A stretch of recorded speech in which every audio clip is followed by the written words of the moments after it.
To break all of this down for us, we're joined by Khalid Medani, Associate Professor of Political Science at McGill University. He's in Montreal. And in Toronto is Dr. Samantha Nutt, President and founder of War Child Canada. Thanks so much for joining us. Thank you. Thank you. Professor Medani, I want to start with you. I know you have been trying to get your mom near the border in Egypt and out of Sudan. How is she doing? Like thousands of, or actually tens of thousands of Sudanese, she had to flee the capital and take a bus that across the desert for 18 hours, a very treacherous road. She's finally arrived about 2.5 hours from the Egyptian border.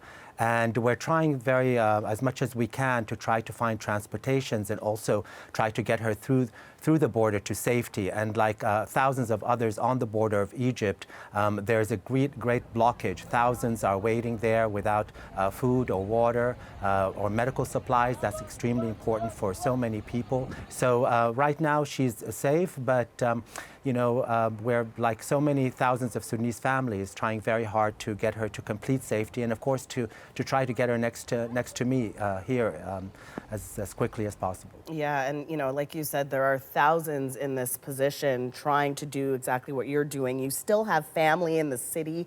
How are they doing? What's going on with them? Well, it's a huge humanitarian crisis. I have many family in the city, not only immediate family, but many relatives, first cousins throughout the city. And we're all trying to actually persuade them to leave. Many of them either don't want to leave or just do not have the finances and the opportunity. But most of all, of course, time is running out for so many because of not only the lack of food supplies and medicine, but also even if one can afford to buy the food that's available, there's no way to access cash. There's no way to actually buy anything in the market, not to mention, of course, the prices have skyrocketed. And so it's a very dire situation. Sure, I mean, I can think of the difficulty, the stress, the anxiety. Samantha, you are hearing stories there of people trying to escape this conflict, right? And we want to get to the heart of just how this unfolded. How did we get here? Can you briefly explain to us?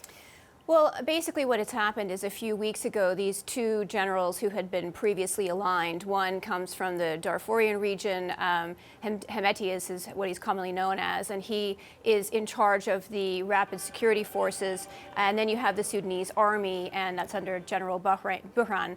And the two had a falling out. The falling out actually happened quite some time ago, but now it has blown into full-on warfare, and particularly in Khartoum. But this is really the first time in recent history, anyway, where we've seen such active fighting in an area as densely populated as Khartoum. Khartoum has 5 million people living within it, and so the fact that these two are fighting one another, that the Sudanese army is deploying their jets, for example, that they are bombing, and in a city as intense in terms of population intensity as Khartoum, that level of engagement, that level of destruction means that you have thousands upon thousands of people who are at risk. And as Professor Medani mentioned, now you've got the disruption of all of the supply chains as well. So everywhere across the country, but including in Khartoum, people are running out of fuel, they're running out of food, they're running out of access to clean drinking water, they have no electricity. And so these are some of the challenges that we are beginning to see, remembering that this was a country that was already dealing with severe humanitarian challenges. Yeah, and everything is just happening so rapidly when you think of the ripple effect as well. There are other countries involved in this. How does Russia and the war in Ukraine factor into it? Russia factors into it with respect to the Wagner Group, the mercenary group that is very closely linked to Putin. And very specifically, of course, Wagner since 2017, during the previous regime of al-Bashir, had actually won concessions, gold concessions, to mine gold. So they have a number of front companies that actually smuggle gold from Sudan to Russia through Syria. And importantly, for this present conflict, they have, since that time, time period and to the present day supported Hemeti by financing him and protecting his own gold mines. So it's a partnership over basically securing gold mines in Sudan. It's the third largest country in Africa with gold exports. 60% of that is actually smuggled outside the country. And you can imagine the amount of, it's I think approximately 1.6 billion estimated that leaves the country. And most of it goes into the coffer of the Wagner Group linked to Putin, which of course is now financing the war in the Ukraine. And so that relationship is very direct. And of course, Samantha, it's not just Russia. You also have China. You have several other countries involved. Why are so many countries interested in Sudan? Well, Sudan has a very strategic geographical positioning as well in terms of being on the Red Sea and Port Sudan. And as was previously mentioned, you know, the Russia has been engaged militarily, economically with Sudan for quite some time. Those activities have escalated over the last, well, since the war in Ukraine, because as Russian sanctions have increased, the gold revenues coming from Sudan in the billions of dollars, as the professor mentioned, I mean, these have provided other revenue streams to finance Ukraine's war. So it's also been very important to China, particularly the oil concessions in the Darfur region, where Warchild's had operations now going back 20 years. I mean, I have personally witnessed arms trafficking and other things that have taken place directly linked to Chinese oil concessions in that part of the world. So, and then on top of that, you have a lot of regional players. You've got Libya, you've got Egypt, you've got the Central African Republic and Chad, both of which have experienced a great deal of violence and instability in recent years as well. So Sudan has a very strategic geographic location. It is important economically. It is important in terms of its overall influence within Africa itself.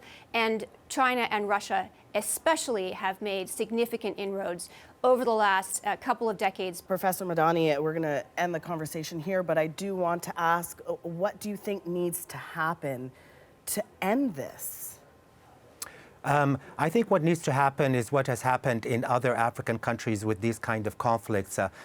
We don't have enough time to go through all of it, but I think that number one, there has to be implementation of a ceasefire. There has to be an intervention on the part of the international community. But given what my colleague just said about the various interests, it has to be coherent and concerted.